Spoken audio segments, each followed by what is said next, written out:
So kay birthday man lagi sa among panganay nga si Lutoan Dudot. gyud ni madam ang iyang pag-umangkon. Maayo na lang gani ni si madam kay very supportive kaayo sa iyang mga pamangkins. Ikaw sa bahala madam kay wala pa may budget karong panahon na. Ug gisugdan na ni madam og luto og adobong manok. So gitabangan po nako siya kay lisod pod maulaw lang pod ta kang madam no. Wow. Natanawa gisingot na si madam sensya na kayo madam ha kay wala mag-air conditioner sa amo fresh air lang. Unya gisugdan na ni madam og luto ang adobo manok pinaagi sa pagluto pagisa sa sibuyas og luya. So anyway, kini si madam kay usaheran ni siya magluto pero karon murag special gid ni kay special man pod ang occasion karon. So hala madam ang ayan gid kaayo ka magluto madam kanus naman ka magpakasal madam kay kami na po'y magluto para sa imuha, charot lang.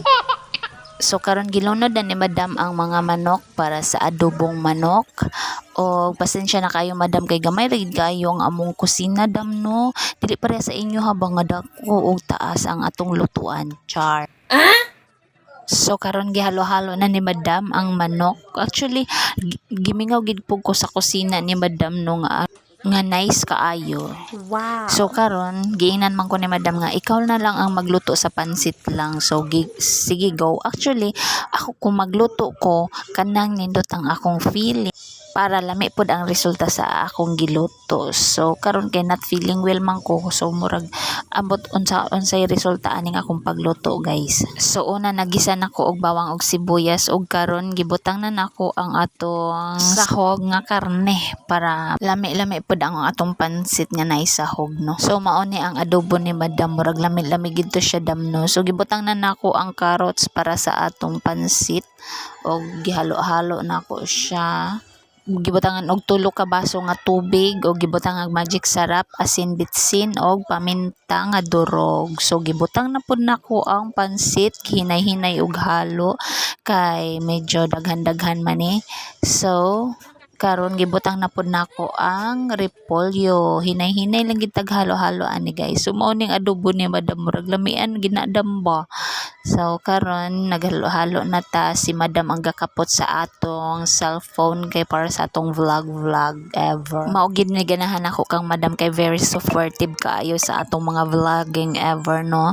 So thank you so much kaayo Madam Rolfie for being kind, supportive and generous. Diva. So murag naluto naman gid ni atong gipangluto. So mao ni karon nang atong adobo. Di ba murag karon pa lang daan murag nanilap-tilap nako o kaning atong pansit o di ba kana lang sa guys kay mao pa may atong ma-afford no. So karon tara guys, it's eating time. Ampo pibi. So pag abot og kilom-kilom nangabot naman ang mga igsuon nga sa akong banabel. So gora na it's eating time. So karon ako'y nag-ampuyo kay ni sila kay basta na ay mga occasion ako gid nilang paampuon basta ni mga birthday haroy. Pero caribals ra. Uy madam, ano ba? Ang kulit mo talaga. Ba't ka nag-ano may nanalangin dito? Stay put ka lang. Happy birthday to you.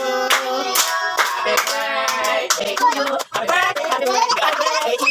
Happy birthday, daw. Diba? Ang lakas talaga ng tinig at boses ni madam, no? Masanay na kayo at ganyan talaga ang boses niya. Dito sa amin, guys, kahit konting salo-salo, basta ang importante, nagsama-sama kami at happy kami together with our family. Diba? Ang importante, malakas ang pangangatawan, maayos ang pag-iisip, at happy kami together. At yun lang, guys. Thanks for watching. Bye-bye!